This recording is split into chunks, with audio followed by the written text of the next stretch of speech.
मोहन भागवत का बार बार ये कहना कि ये हिंदू राष्ट्र है, इससे समझौता नहीं हो सकता, मैं समझता हूं दूसरे धर्मों की तौहीन है। कहते हैं रोड़ों के नाम आक्रांता के नाम पर नहीं होने चाहिए। सवाल ये है कि आप आक्रांता मानते क्यों हैं उनको? वो आक्रांता हैं कैसे? आज आरएसएस का जो सही चेहरा है वो सामने आ रहा है।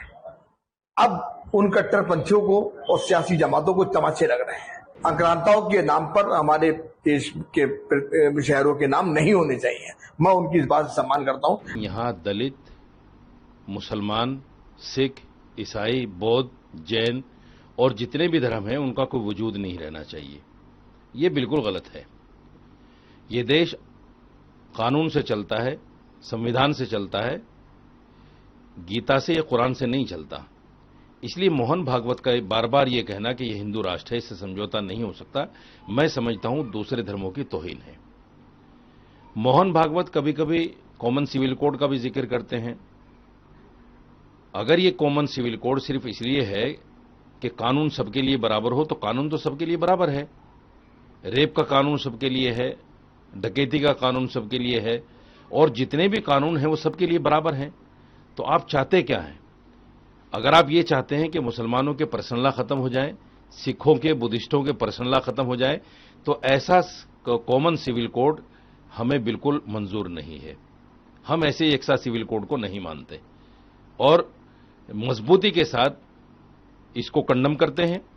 बिल्कुल हम इसको एक्सेप्ट नहीं करेंगे। और हम क्या, जैन, बुद्धिस्ट, सिख, ईसाई, दलित, कोई भी इसको कबूल नहीं करेगा। मोहन भागवत को यह अच्छी तरह समझ लेना चाहिए। ये सियासी बातें, मोहन भागवत कहते हैं कि हमारा जो आरएसएस है ये इसका सियासत से कोई लेना देना नहीं, लेकिन तमाम बातें सियासी। कहते हैं रोड़ों के नाम आक्रांता के नाम पर नहीं होने चाहिए। सवाल ये है कि आप आक्रांता मानते क्यों हैं उनको? वो आक्रांता हैं कैसे? जो मुसलमान यहां आया हिंदुस्तान में, उसने मुसलमान को आगे बढ़ा, हिंदुस्तान को आगे बढ़ाया। यहां से लूटकर कुछ नहीं लेके गया। जो भी किया वो यहीं का यहीं हिंदुस्तान में आया, यहां बादशाहत की और यहीं दफन हो गया। उन अंग्रेजों के बारे में आपकी जबान क्यों नहीं खुलती जो देश को लूट कर ले गए? देखिए, एक बात समझ लीजिए कि भागवत जी का वो अपने वर्कर के लिए बयान है और उन्होंने उनसे अपील की है, और एक अच्छा बयान है। अगर भागवत जी ने ये कहा है तो उनके वर्करों को उनका सम्मान करना चाहिए। वो ये भी कह रहे हैं कि मुस्लिम और हिंदू जो है कोई अलग अलग नहीं।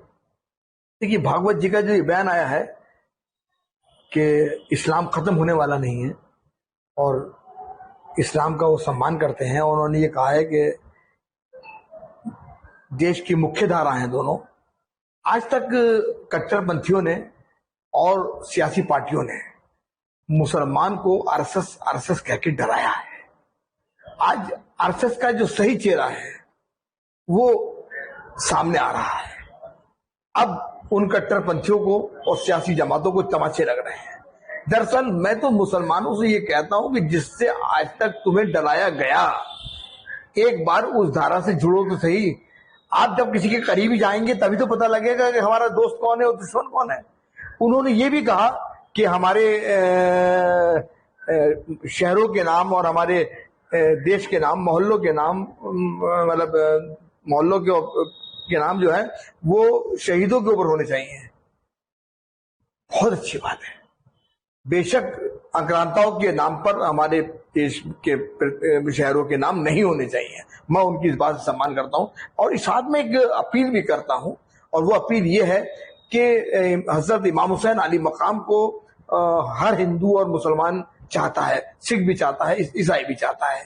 तो हजरत इमाम हुसैन अली मकाम के नाम पर, हुसैनाबाद के नाम पर भी किसी शहर का नाम होना चाहिए, और देश के अंदर रोडों के नाम और मोहल्लों के नाम हजरत इमाम हुसैन अली मकाम के नाम पर होने चाहिए। उन्होंने एक बात और कही है कि 3 बच्चे की जहां तक बात है, रेशो गिर रहा है, रेशो नहीं गिर रहा है, बल्कि पिछली सियासी पार्टियों ने हम दो हमारे दो का नारा लगाया। वो नारा बिल्कुल खराब नारा था। उससे हमारी खानदान के रिश्ते खत्म हो रहे हैं। आज चचा, ताऊ, मौसी, फूफी, ये रिश्ते खत्म हो रहे हैं अगर इसके ऊपर अमल किया जाए।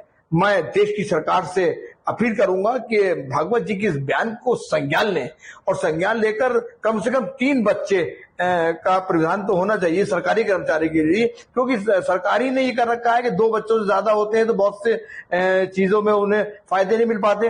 तो भागवत जी की इस बयान का सम्मान करते हुए जो है 3 बच्चों का प्रावधान होना चाहिए। हमने बहुत से सवाल किया कि संभल की रिपोर्ट मुख्यमंत्री को सौंपी गई, लेकिन कल मैंने देखा कि चैनलों के ऊपर ये खबर चल रही थी, बहुत से लोगों ने कहा कि वो रिपोर्ट लीक हो गई। एक चीज जो सरकारी दस्तावेज है और सीधे मुख्यमंत्री के हाथों में जाना है, वो लीक कैसे हुआ?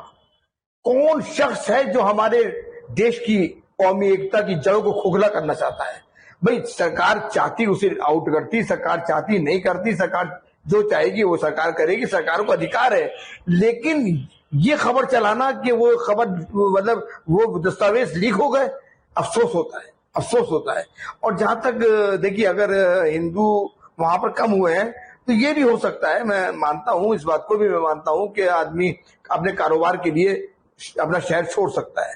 लेकिन अगर किसी दहशत से हो रहे हैं, किसी और वजह से हो रहे हैं, तो सरकार को संज्ञान लेना चाहिए हिंदुओं की सुरक्षा के लिए। हिंदू मुस्लिम देश की एक मुख्य धारा है और यहाँ पर इनकी मोहब्बत की जड़ें बहुत मजबूत हैं और आगे भी रहेंगी। कोई अगर ये चाहे कि इन जड़ों को खोखला कर दे तो जड़ें खोखला नहीं हो सकती।